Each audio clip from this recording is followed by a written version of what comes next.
What's up, guys? Let's talk about 22 long rifles. 22 long rifles versus air guns. Which should you buy? What's the better fit? So I'm going to give you 12 advantages for air guns and then 12 advantages for 22 rimfire. And yeah, I think people see them as competing, but if you look at the differences, there's enough there to kind of get the right tool for the right job.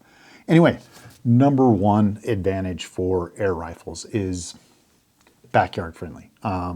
Yeah, anything with a firearm in the backyard, more than likely that's going to be illegal unless you live on an acreage or a farm or something like that. And that's definitely the advantage. So number two would be ammo prices. Air guns, you can probably get some really good ammo for 3 cents, 3.5 cents a round, which for 22s, the good stuff is substantially more expensive. And we're talking for JSBs, if you want to shoot 17 cal, you can probably get 500 rounds or 500 pellets for $15. And if you buy it in bulk, you can get 4 and get a 5th one free. So you get right around 2,500 rounds for like $50 or something like that, or less. So it's substantially, it's pretty cheap in comparison to good ammo for a 22. Number three, less noise. Now, most air rifles, yeah, if you shoot any rifle, pretty much any rifle, you're going to need some kind of hearing protection. This rifle's pretty loud for a 22. It really surprised me. And speaking of that, I'm going to have a video out comparing my air rifle accuracy at 25 yards indoors versus the 22. And one of the first things I noticed, I was shooting indoors with this without hearing protection, and it is extremely loud. So that's definitely number 3 on the list. Number 4, less collateral damage. Bullet penetration, ricochets, the ballistics, all that kind of stuff. Shooting indoors for pest control is a no-no. I think there might be the CB longs that you can use, but as you'll see in some of my tests, that versus the accuracy of a finely tuned 177 for birds in a barn, you probably, even with this ammo, the CB long, the really light stuff, you're probably still going to put a hole in a ceiling and make some rain come through the barn in that. Number 5, accuracy. 25-yard accuracy and closer. Now, taking everything into consideration, this is a $400 Ruger precision rifle, and it's pretty good, but overall, the accuracy, is when you really want to get to the higher end, even Anschutz or some of these higher end rifles, at 25 yards, punching paper, you just have a lot of choices, and with no wind indoors, yeah, the air guns at the higher end, at the highest end, I would choose an air rifle over a 22, just because some of the ammo can turn to junk. Like they don't make the ammo, so you're really dependent on consistency, and the feet per second spread or extreme spread, standard deviation is more than it would be with a really highly tuned air rifle. Number 6, you can shoot indoors with an air rifle. So it's one of the best things. I'm talking targets. So they make some pellet backstops. I've had friends that shoot 6 pound, targets at 10 meters. They have these really small targets that they practice with in their home, or little handguns that shoot like 4 foot-pounds of energy, 177 at a pretty good clip, but that's how they can kind of continuously practice. And yeah, the noise and the amount of power that these 22s put out, even with the least powerful ammo, they still have to push a 20 grain slug at a fairly decent clip. So yeah, your variability. Number 7, less fluctuations in the supply chain. I know it sounds kind of weird, but anytime there's a huge event with firearms, any kind of shooting or anything, people run out and purchase tons of ammo. They just gobble it up. And I've been through this a few times with Sandy Hook and all these other places, that something happens, the ammo is just impossible to get because everybody buys up everything.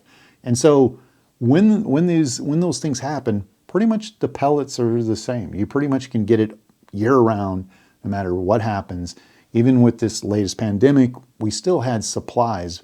Unlike a lot of the ammo, the quality of the ammo that was coming out in 2020, 2021 was not nearly as high. But the JSB pellets and that, yeah, they were kind of harder to find, but you could at least kind of get the stuff. Number 8, sound modifiers. You know, shrouds, sound modifiers for air guns. A lot of it comes with the rifle, and if not, you can get easy attachments without any law enforcement and the firearms and all that whole deal. So the sound, obviously, we mentioned the backyard friendliness, but just overall, it's just a lot more comfortable in dealing with add-ons within the air guns versus the standard precision rifles that you're going to get. Control of the foot-pounds of energy. So air guns, you know, just take the Delta Wolf or a lot of these other air guns where you can tune it down to 9 foot-pounds, all the way up to almost 100 foot-pounds of energy, all in one single rifle. And unfortunately, the least powerful ammo I've been able to find is the cap and ball, the CB long, CB short stuff, which, you know, it can get probably 40 foot-pounds, 35 foot-pounds. But again, you just don't have that availability to kind of tune it the way you want. Gunpowder and messiness. Now, this is definitely a big one if you've ever shot on the range all day. Even with rifles, the amount of gunpowder and the residue, usually you always are taking a shower after you've been to the gun range, especially if you're using a handgun or a revolver, because that powder just burns. I mean, it just kind of gets thrown all over. It's a little fine dust. You smell like gunpowder or gun smoke. And with air rifles, you just don't get that. You know, it's very clean in a lot of ways in that. And so there's not a whole lot of cleaning up you actually have to do after you shoot your rifle. Number 12, the biggest one is starter platform for shooting, for kids, for everybody. Just it's a good practice platform.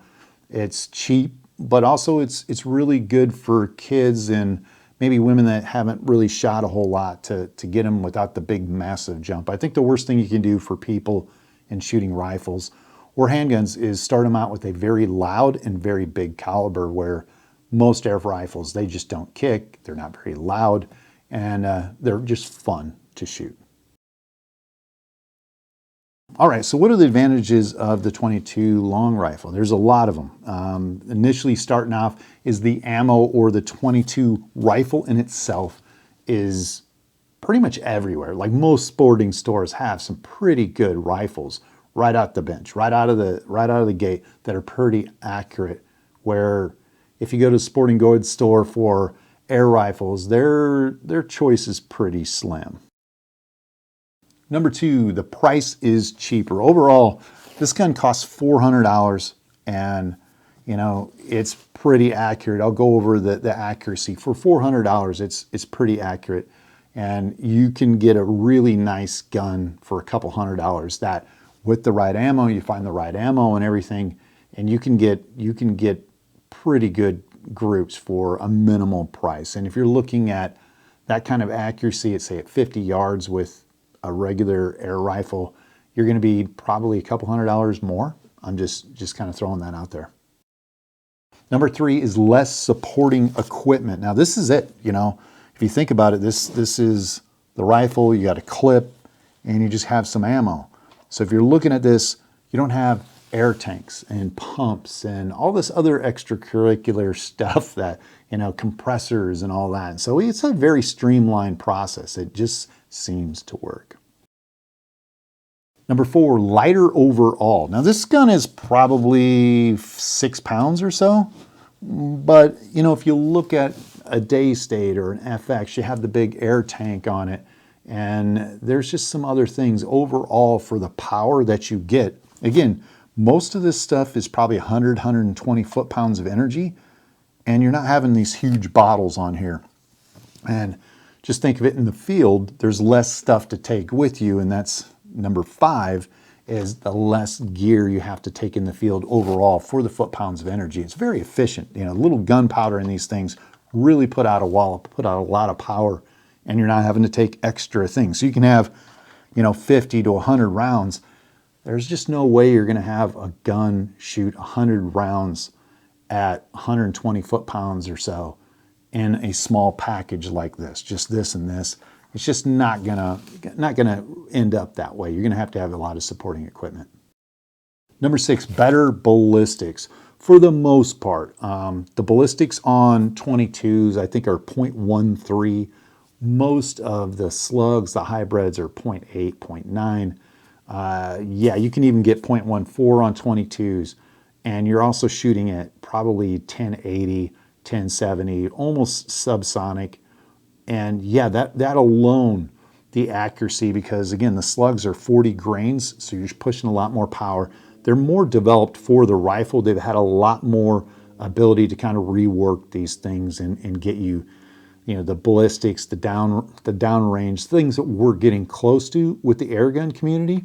But I think there's still a little bit ways to go. I think, the FX guns are getting there, and maybe some of the Daystate in that. When in stock, availability of ammo when things are good. So a lot of times, if you go to a sporting goods store, you can get a ton of different types of ammo for 22. But then when you look at the choices for pellets, you really get like 2 choices. It's like Crossman or Daisy. It's literally 177 and 22 cal.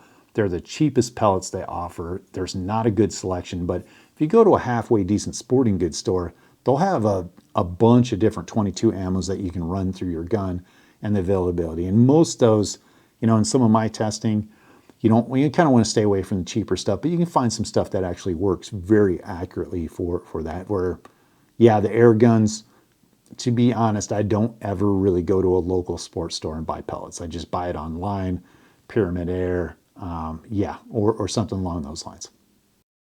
Number 8 is durability. Now, that's a really big thing. These guns, you can there's no O-rings, there's no seals. You can put it in there, you can get it rusty. You could probably throw this in a lake, pull it back out, freeze it, do some things, de-thaw it, and it's still gonna work. Where, you could put it in a case for 10 years, and more than likely it's gonna shoot dang near like it did just day one, where I would be hard pressed to see a lot of the air guns with, 30, 40, 50 O-rings that would last 10 years if you just put it in a box and then got it back out. So the durability, being able to be beat around, you can't beat it, for the price tag especially. Number 9, easier to shoot. Now there's a shot cycle. That's like the amount of time it takes the bullet to get out of there and the actual vibrations in that. And it's much, much quicker with 22s and firearms. It's as if you pull the trigger, immediately the bullet goes out the chamber or out the barrel, where in some air guns, or a lot of air guns, it's just not as fast. There's like a small delay, almost like you're shooting a muzzle loader in some of these bigger ones, or there's a huge hammer hit, and then the air gets released, and then the projectile comes out of the air rifle, where this is just so much quicker. And I think that allows you to get much more accurate shots in some ways. And, for the price comparison, and it just seems like they've got that worked out. Number 10, better quality for a lower price. Now, you gotta understand that air guns are still kind of up and coming. They're constantly revamping it. They're kind of figuring it out. It's the latest craze. They're always coming up with new designs. And with that, how much of the guns actually change? I mean, they change substantially, where a lot of the 22 rimfires, they mass produce them. I mean, if you look at the stores, the hunting stores in my town, I probably have four or five stores that sell long rifles, 22s, and 0 sell an FX or a Daystate or a Crawl or whatever other air gun. So the economies of scale, being able to mass produce something and get it really worked out with the amount of millions of guns you're able to put out, you're able to lower that price tag down. And of course, the less the parts and that, there's not the O-rings and regulators and all that. It's barrel breech stock, and you're pretty much good to go. Number 11, less maintenance overall. We kind of talked about the durability, but the durability also comes into the maintenance. It's literally, you can just shoot, store, shoot, store, maybe run a swab through the barrel and be done. It's not complicated at all, and there's no maintenance to look. The consistency seems to be there day in, day out, year in, year out. And yeah, the overall maintenance on it is is pretty hard to beat in comparison to air guns and that. Number 12, survival rifle. I think in every prepper book, yes, there's kind of the air gun, the 397 Benjamin seems to be on the top of the list, but everybody, every prepper book says get some form of 22 caliber rifle. And I think it's because it's its flexibility is the fact that it has enough power to put down extremely large game with an accurate shot of 120, 140 foot-pounds. At the same time, you can kind of dumb it down a little bit and take smaller rabbits and birds and stuff like that. So it's just one of those things. Pretty much, it's one of the most common rounds, I think, in the United States is the 22 long rifle. Everybody has one. It's kind of a starter thing outside of air rifles and that. So there you guys have it, 12 on each.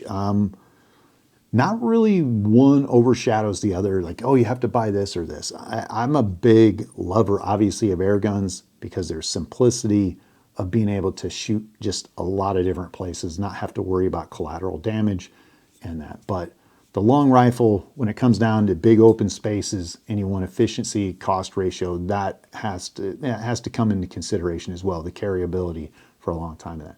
So there you guys have it. If you got questions, comments, concerns, I'll be putting out a video, 2 videos actually. One will be the accuracy comparison of my day states and some Air Force guns against this rifle. This is the 22 Ruger Precision. And then I want to do a full review on this gun to kind of give you a rough estimate what you can expect on that, because some people are upgrading this to get some really good accuracy, but out of the box, I'm kind of curious. I have my 25-yard groupings here that I'm going to go over, and I want to shoot this against the day states and the FXs at 55 and 115 yards. I have some theories that we'll go over, but anyway, guys, again, comments, questions below, hit that subscribe button, and hopefully I'll see you next week.